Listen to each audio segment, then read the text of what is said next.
sila sa labi pero nag-uumapaw na ang kanilang mga talent.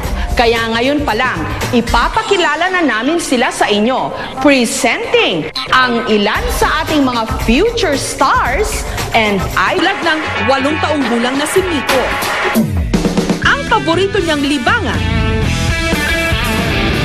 paghawak ng baril. At hindi baril-barilan, kundi totoong baril.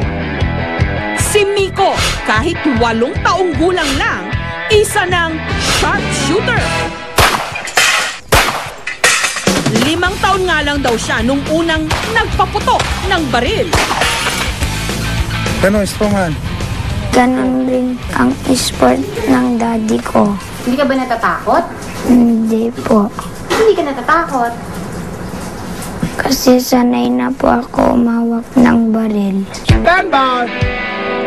Bagamat mapanganib daw ang hilig na ito ng kanilang anak, hindi naman ito ikinababahala ng sharpshooter din niyang ama. Nandun din yung takot natin, kaya lang po ginagabayan natin walang sawang paggabay na nasabi doktrina sa kanya na ang baril pang sport lang talaga. Si Miko rin ang itinuturing na pinakabatang sharpshooter ng International Practical Shooting Confederation ng Australia noong 2009. Up!